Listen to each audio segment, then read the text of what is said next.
The wedding gown weighed more than Ilara's future. Ivory silk cascaded to the floor in waves that pooled around her feet like a burial shroud. Seed pearls dotted the bodice in patterns meant to symbolize fertility and fortune. The seamstresses had worked for 3 months to create this masterpiece. Ilara wanted to tear it from her body and set it ablaze. "Stop fidgeting." Her mother's voice was sharp as she adjusted the veil. "You should be grateful. Lord Draven could have chosen any woman in Valdoria." Grateful. The word tasted like ash. Ilara stared at her reflection in the mirror, barely recognizing the pale creature who stared back. Dark circles shadowed her gray eyes despite the powder her handmaids had applied. Her black hair had been twisted into an elaborate arrangement that pulled at her scalp. She looked like a doll. A pretty, lifeless thing to be displayed and used. "The ceremony begins in 1 hour," her mother continued. "Your father is already receiving guests." Lord Draven arrived at dawn with 50 men. 50 men. Not guests. Guards. A show of force to remind everyone that the Ashford family's wealth could crush any who opposed this union. Ilara's hands trembled as she smoothed the silk over her hips. She had met Lord Draven Ashford exactly twice. The first time, she had been 15, presented to him like livestock at a market. He had looked at her with cold assessment, nodded once to her father, and spoken not a single word to her directly. The second time was last night. He had cornered her in the corridor outside her chambers, pressed her against the stone wall, and whispered what he intended to do to her once she was legally his. His breath had smelled of wine and something rotten. "I have waited 8 years for you to ripen," he had said, his fingers digging bruises into her arms. "Tomorrow night, I will finally taste what I've purchased." Ilara had not slept since. "Mother," her voice emerged as barely a whisper, "I cannot do this." The slap came without warning, snapping her head to the side. "You ungrateful child." Her mother's face had gone red with fury. "Do you know what your father sacrificed to secure this match?" Ilara pressed her hand to her stinging cheek, tears blurring her vision. But beneath the pain, something else stirred. That strange sense she had always possessed the ability to feel what others felt, to sense the truth beneath their words. Her mother was afraid. Desperately, terribly afraid.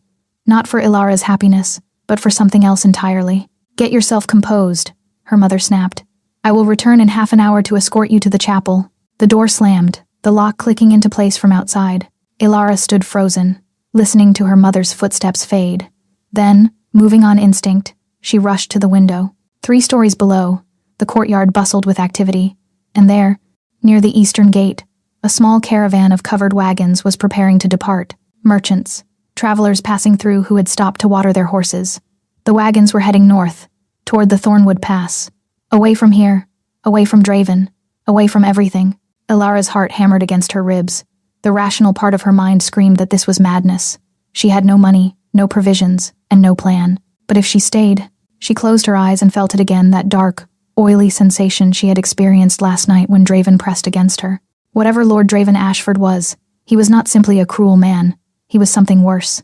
"I would rather die in the wilderness than let him touch me again." The decision crystallized in an instant. Ilara tore the veil from her hair, kicked off the delicate slippers, and grabbed the plain servant's cloak hanging near the door. The wedding gown was impossible to remove alone, but she managed to hike up the heavy skirts and tie them in knots around her thighs. The ivy climbing the tower wall was old and thick. Ilara had climbed it as a child, escaping to the gardens when her lessons grew tedious. "Please let it hold my weight." She swung her legs over the ledge and began to climb down. The ivy groaned but held. When her feet touched solid ground, she nearly sobbed with relief. She pulled the cloak around herself and hurried toward the eastern gate. One wagon sat slightly apart from the others, its canvas flap hanging loose. Ilara didn't hesitate. She hoisted herself inside, burrowing between bolts of dark fabric and animal furs. She pulled a heavy pelt over herself completely and pressed her hand over her mouth to muffle her breathing. Minutes passed. An eternity. Then voices. The creak of wood. The wagon lurched as someone climbed onto the driver's seat. A command was barked in a language she didn't recognize, and the wheels began to turn. I did it. The wagon traveled for hours. Ilara drifted in and out of anxious consciousness. The furs were warm, almost unnaturally so, carrying a strange scent, wood smoke and pine and something wild. She was just beginning to believe she might actually escape when the wagon stopped abruptly. Silence. Then footsteps, heavy and deliberate, moving around to the back. The canvas flap was torn aside, and gray daylight flooded her hiding place. A man stood there, tall, impossibly tall, with shoulders broad enough to block out the sky. His dark hair fell past his jaw, framing a face of sharp angles and brutal beauty. A scar traced a pale line from his temple to his cheekbone. but it was his eyes that stopped her heart. Amber and bright as molten metal, with pupils that seemed to contract and expand as he studied her. Not human eyes, something else entirely. "You can come out now, little runaway." His voice was low, rough, carrying a northern accent. "I've known you were there since the moment you climbed inside." Ilara's body refused to move. She lay frozen among the firs, staring up at the man whose lupine gaze pinned her in place. Every instinct screamed at her to run, but her limbs had turned to stone. "I said come out." His tone carried no anger, only cold command. When she still didn't move, he reached into the wagon. His grip on her arm was surprisingly controlled as he pulled her from the firs and set her on the ground. Her bare feet touched cold earth. The servant's cloak had fallen open, revealing the ruined wedding gown beneath silk stained with dirt, seed pearls scattered and missing. His gaze traveled over her slowly. Curiosity flickered in those wolf-bright eyes. "A bride," he observed, "running from her wedding. Please." The word came out cracked. "I'll give you anything. Just don't take me back." "What makes you think I intend to take you anywhere?" She blinked. "I hid in your wagon. You must be angry." "Angry?" One dark eyebrow arched. "I'm curious. There's a difference." Ilara became aware of their surroundings. They had stopped in a forest clearing, far from any road. The other wagons were nowhere in sight. Only this single wagon, the man before her, and ancient trees pressing close. "We're alone." She reached out with her gift, trying to sense what lay beneath this stranger's calm exterior. She felt almost nothing. That had never happened before. Every person she'd encountered radiated emotion like heat, but this man was like touching a wall of ice, cool, impenetrable. "You're trying to read me." It wasn't a question. Ilara's blood went cold. "I don't know what you mean." "Don't lie." "I can smell a lie as easily as I can smell your fear." He stepped closer, and she stumbled back until her shoulders hit the wagon. "And you, little runaway, reek of both." "Smell?" She truly looked at him. The unnatural stillness, the way his head tilted, listening to sounds she couldn't hear. Those inhuman eyes. "What are you?" she whispered. A smile curved his lips, holding no warmth. "Something your southern lords use to frighten children. I am the monster in the north, the northern territories, the wolf lords, tales whispered by servants of men who could become beasts, who ruled the frozen lands with savage brutality. You're one of them," she breathed. "The Valkyrin. I'm not one of them." His eyes burned into hers. "I am their king." The world tilted. Ilara's knees buckled, and only his hand catching her elbow kept her upright. She had escaped one monster only to climb into the den of another. "Easy." His grip steadied her. "I have no interest in harming you." "Then let me go." "Let you go?" He gestured at the forest. "We've traveled 50 miles. These woods are filled with things far worse than me. You wouldn't survive an hour. 50 miles. She had been hidden far longer than she realized. "Why didn't you stop sooner?" Fear sharpened into anger. "If you knew I was there, why let me come this far?" Something shifted in his expression. "Because you were running from something, and I wanted to know what could frighten a woman enough to make her climb into a stranger's wagon in her wedding dress." Of all the answers she expected, that was not one of them. "Lord Draven Ashford," she said. "He was to be my husband." The change was immediate. The Wolf King went utterly still. "Ashford." The word was a growl. "You know him?" "I know what he is, what he does to the women he marries. 3 wives, all dead within a year." His gaze raked over her face. "You were wise to run." Ilara felt sick. She had suspected Draven was dangerous. She had not known he was a murderer. "What happens now?" she asked. The Wolf King studied her for a long moment. "You have a choice," he said finally. "I can leave you at the next village. You'll be 100 miles from home, with no money and no protection. Or you come with me to the north, work in my household. No one will touch you there, and Ashford's reach does not extend into my territory." Ilara's mind raced. A village full of strangers who might sell her back. Or the den of the Wolf King. But he let me come this far when he could have thrown me out. She reached out with her gift again, pushing harder against that wall. For an instant, it cracked, and she felt something that made her breath catch. Loneliness. Vast and ancient. Then the wall slammed back into place. "You have a dangerous gift, little runaway." "Ilara." She lifted her chin. "My name is Ilara." That almost smile returned, warmer this time. "Ilara," he repeated, and the sound of her name in his rough accent did strange things to her pulse. "I am Kale, and you still haven't given me your answer." She looked at the dark forest, then back at the Wolf King with his impossible eyes. "I'll come with you," she said. They traveled north for 3 days. Kale had given her a proper cloak, thick gray wool lined with fur. He provided dried meat, hard bread, and a water skin he refilled at every stream. He did not touch her again. He barely even looked at her. During the day, Ilara rode in the wagon while Kale drove, his broad back a silent wall between them. At night, he made camp with efficient movements, built a fire, and disappeared into the darkness for hours. She knew what he was doing. She could hear it, distant howls answered by others. He was running with his kind, shedding his human form for something wilder. Ilara should have been terrified. Instead, she found herself straining to hear those howls, feeling an inexplicable pull toward the sound. Something is wrong with me.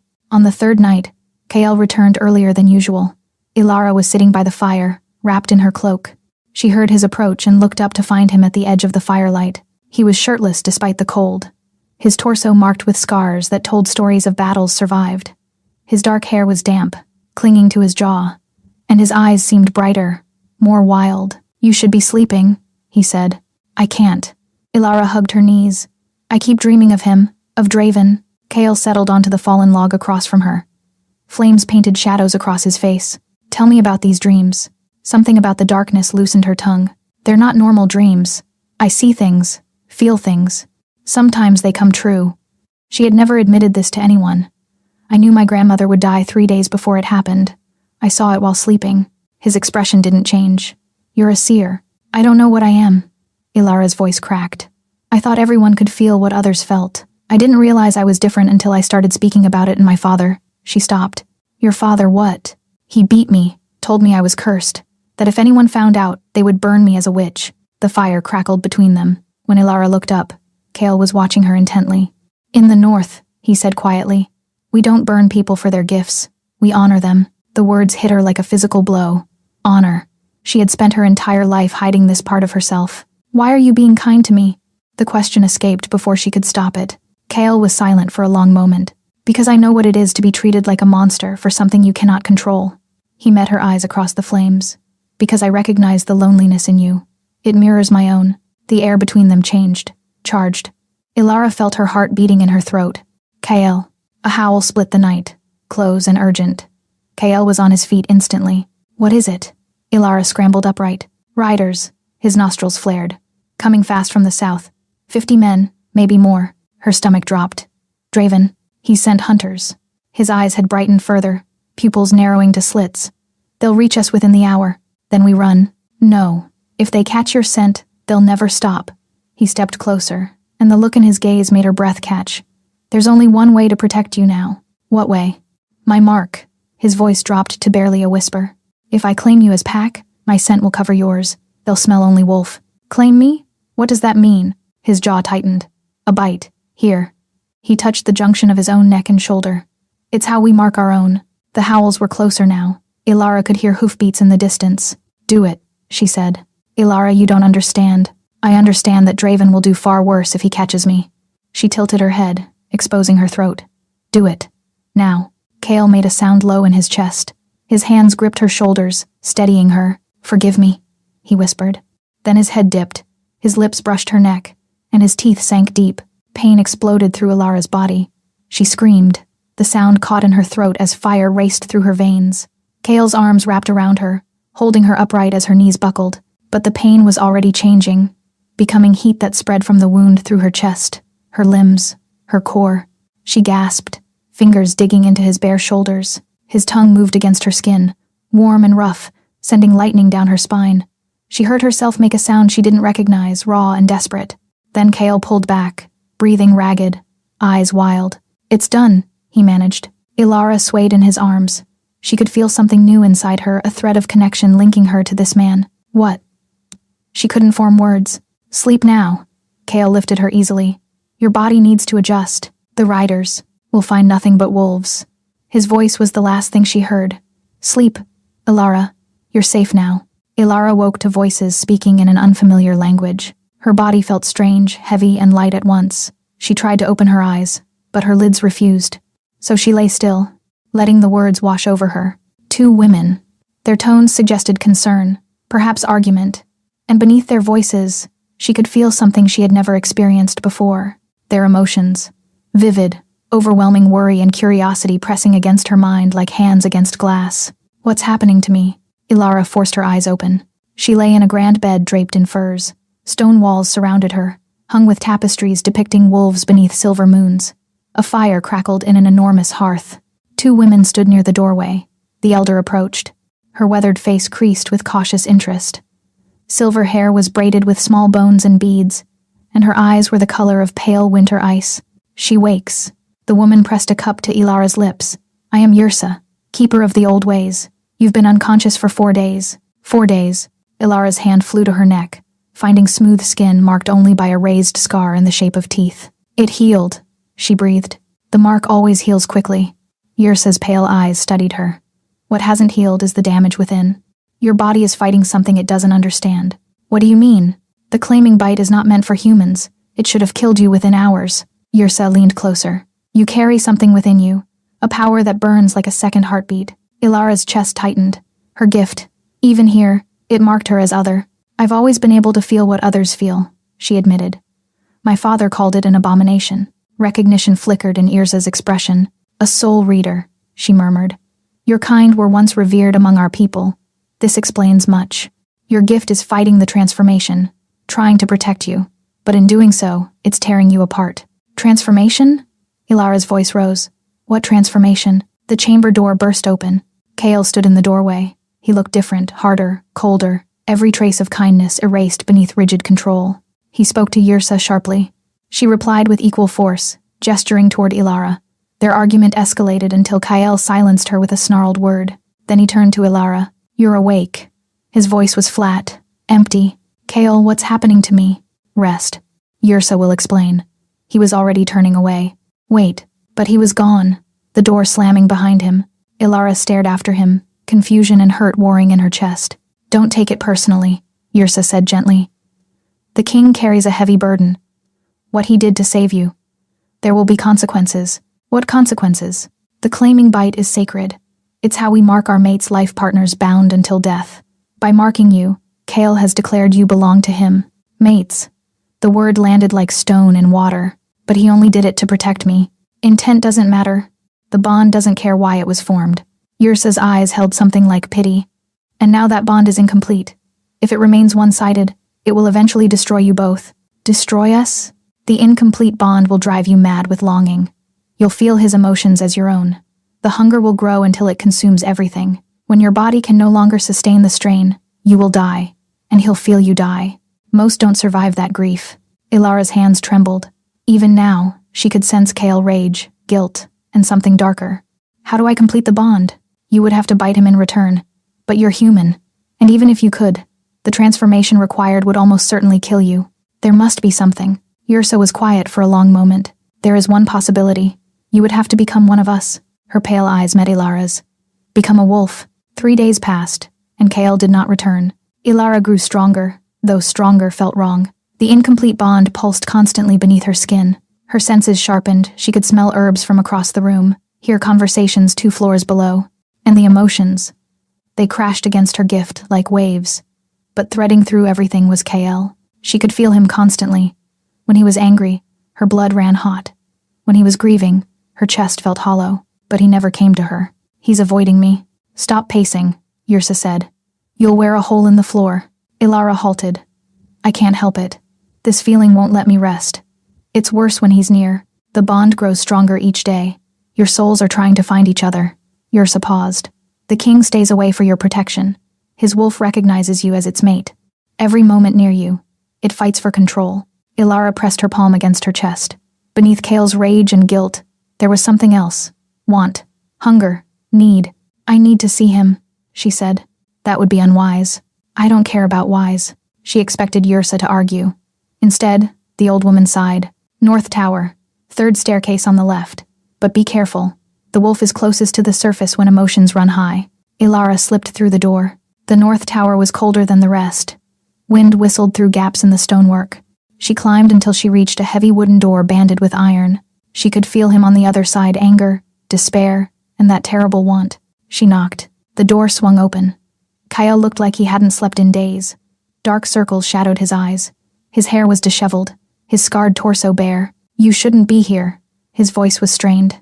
And yet here I am. She stepped forward. He stepped back. We need to talk. There's nothing to talk about. Nothing? I can feel everything you're feeling. Did you think I wouldn't notice? His jaw tightened. What I feel is not your concern. It became my concern when you sank your teeth into my neck." She moved closer. "Yrsa told me what happens if we don't complete the bond." Fear flickered in his gaze, not of her, but for her. "The transformation would kill you. I've watched 3 humans attempt it. All 3 died screaming. So instead you'll let us both go mad?" Ilara followed him to the window. "That's not protection. That's cowardice." He spun to face her, wildness in his eyes. The amber had brightened to molten gold. "Cowardice? I am trying to save your life. By staying away? By torturing yourself?" She pressed her palm against his chest. His heart hammered beneath her hand. "I didn't ask you to sacrifice your sanity for mine. If I complete the bond, you'll be tied to me forever. Bound to a life in the frozen north, surrounded by wolves and war. I was bound to a monster before. Draven would have destroyed me piece by piece." She paused. "But you looked at me and saw a person. Just me." Kael closed his eyes. She felt the war inside him, duty against desire. "Ilara." Her name was a broken whisper. "I'm not afraid of becoming like you. I'm afraid of losing you before I ever really had you." His control shattered. One moment they were standing apart. The next she was pressed against stone with his mouth claiming hers in a kiss that stole her breath. He kissed her like a drowning man finding air. The bond between them blazed, no longer a thread but a rope of fire. She felt his emotions crash into her. Need, reverence, love. Kael tore himself away, stumbling backward, shaking. "No, not like this. Not until you understand." His haunted eyes met hers. "There are things you don't know. About why Ashford wants you dead." A chill ran down her spine. "What truth?" "The reason Draven hunts you isn't just possession. It's revenge. Against me." He paused. "Draven's first wife was my sister." The revelation hung between them like a blade. "Your sister," Ilara whispered. Kael turned away, bracing his hands against the windowsill. "Sarah, the youngest of us. She believed peace between wolf clans and southern kingdoms was possible. That marriage could build bridges." His laugh was bitter. "I begged her not to go, but she was stubborn." Ilara felt his grief, a wound that had never healed. "What happened?" "For 3 months, her letters were hopeful. Then they stopped." His hands tightened on the stone. "I found her body in a ravine. They claimed she'd fallen while riding. But she didn't fall. No, she was thrown." After he finished with her, Kael faced Ilara. "I saw the marks, the bruises. She had given up her wolf to marry him. Without it, she couldn't heal, couldn't fight back." Nausea roiled in Ilara's stomach. The man she'd nearly married had murdered this woman. "Why didn't you kill him?" "I tried, but Ashford surrounded himself with silver weapons and holy men. The Southern King granted him protection." His lips twisted. "I've watched him for years, waiting for a mistake. Then you climbed into my wagon." The implications crashed over her. "You knew who I was from the beginning. I smelled Ashford's mark on your belongings." His expression was unreadable. "I wanted to understand why he chose you." A cold knot formed in her chest. "So, I was a piece in your game. At first, the admission was quiet. But that changed. You changed it. When? The first night, when you told me about your gift." He stepped closer. "I saw Sira in you, the same courage. And I knew if I let Ashford take you, I'd condemn another woman to the same fate." She wanted to rage at him, but she could feel his truth, guilt, grief, the desperate need to protect her. "You should have told me. Would you have trusted me?" She couldn't answer. "Draven knows you're here," Kael continued. "He's gathering an army, silver weapons, wolfsbane. He's not coming to reclaim his bride. He's coming to destroy everything." "How?" "The incomplete bond. If he captures you, forces you to reject me publicly, the backlash could kill me. If he can't capture you, he'll kill you instead." Kael's expression hardened. "Either way, he destroys the Wolf King.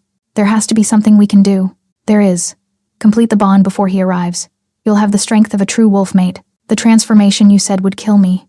The odds are against you. Perhaps 1 in 15 survive." He met her eyes. "But if you don't try, Draven uses you to destroy us both anyway." Ilara felt the choice pressing down.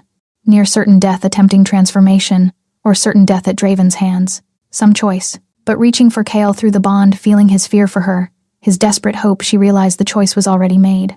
"When?" "Tomorrow night. The blood moon rises. Your chances are highest then. One day. One day to prepare for a ritual that would probably kill her. And yet, standing in the cold tower with the Wolf King watching her, Ilara felt something she hadn't experienced in years. Hope. "Then we should stop wasting time," she said, and closed the distance between them. This time, when she kissed him, he didn't pull away. The blood moon rose over Valdris like a wound in the sky. Ilara stood in the sacred grove, surrounded by ancient stones that hummed with power. Torches flickered in a wide circle. Beyond the firelight, dozens of wolves watched from the darkness. Kale stood before her, stripped to the waist. Symbols had been painted across his chest, words in the old language. "You don't have to do this," he said. "We can find another way." "There is no other way." She touched his face. "You've spent 10 years trying to destroy Draven. Let me help you finish it. If you die, then I die fighting for something I chose." Yrsa approached with a stone chalice. "Drink the moon water. It will weaken the barriers between your soul and the wolf spirit. Then Kale must bite you again deeper to force the transformation. And if my body rejects it, you will die. Quickly, if we're fortunate." Ilara's hands trembled as she accepted the chalice. The liquid was impossibly cold, smelling of iron and ice, and something wild. "I'm ready." She drank. The moon water burned, spreading through her chest like frozen fire. Something stirred inside her, something dormant since Kale's first bite. "Kale, now." He caught her as her knees buckled. His mouth found the scar on her throat. "I'm sorry," he whispered. His teeth sank deep. The pain was beyond anything she'd experienced, like being torn in half. She screamed, the sound more howl than human. "Let go," a voice whispered. "Stop fighting. Let me in." The wolf spirit, pressing against barriers her gift had built. Her power flared, trying to protect her. But accepting meant surrendering everything. "Is that terrible?" The wolf's voice was gentle. "You have spent your life hiding. Let me free you." Through the agony, she felt Kale's emotions flooding the bond. His fear, his prayers. Please let her live. Take anything. Just let her live. He loved her.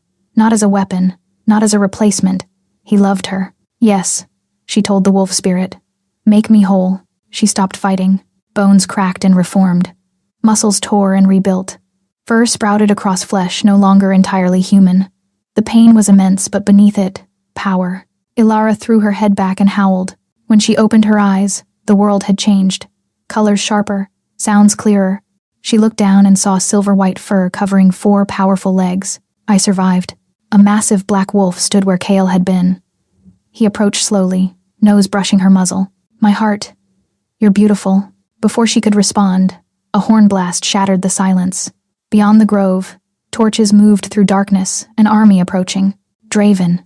Kale's voice turned to ice. "He's early." Fury surged through Ilara's new wolf spirit. "Then let's end this." They ran. The pack fell in behind them, a river of wolves flowing through moonlit forest. Ilara's new body covered ground that would have taken her human form hours. They reached the battlefield as Draven's army crashed against the castle walls. Chaos reigned. Silver arrows flew. Wolfsbane smoke billowed. Wolves and soldiers clashed brutally. And there, at the center, mounted on a midnight stallion, was Draven Ashford. With her wolf senses, she detected what her human self had only sensed as wrongness. Darkness clung to him like a second skin, ancient, corrupted. "He's not fully human," Kale's voice cut through. He sold himself to the shadow. Draven's gaze found them. His lips curved with malice. He raised one hand, darkness gathering like smoke. "There you are, my little runaway." The shadow strike came without warning, not aimed at her. It hit Kale full in the chest, sending him crashing to earth. Black tendrils wrapped around his wolf form, burrowing into flesh. "Kale!" She felt his agony through the bond shadow poison spreading through his veins. Fitting, Draven dismounted, walking toward Kale with leisurely confidence. The same poison that killed Sira. He drew a silver dagger. "But you get to watch your mate die first." Something snapped inside Ilara. Not the bond. Something older, the gift she'd hidden since childhood. It roared to life. Golden light exploded from her wolf form. Not just illumination, soul fire burning with combined strength of human gift and wolf spirit. Soul reader, Yrsa had called her. But she understood now. She could also write. Ilara reached into Draven, past shadows and corruption, down to the twisted core, and she burned it. Draven screamed. The shadows ignited, consumed by golden fire. He thrashed, clawed at himself, but there was nothing left to summon. Her light had found every shadow and turned it to ash. When the fire faded, there was nothing left but a scorch mark. Ilara collapsed, her wolf form flickering. She had given too much. Kale. She dragged herself toward him. Shadow tendrils were dissolving, but he was fading. The poison had gone too deep. She shifted back to human form, the cold air biting her bare skin, and crawled to where he lay, gray with spreading corruption. "Stay with me." She pressed her hands to his chest. "You don't get to die." His eyes fluttered open. "Ilara, you need to complete." The bond, still incomplete. She understood. Ilara leaned down, finding the junction of his neck and shoulder. Her human teeth weren't made for this, but her gift was. She let golden light flow through her mouth, her jaw, her will, and she bit down. Kale arched beneath her as soul fire flooded into him, burning away poison, rewriting corruption with light. The bond between them solidified, no longer fire but a bridge of gold. Mine, she thought fiercely. You are mine. Yours, came his response.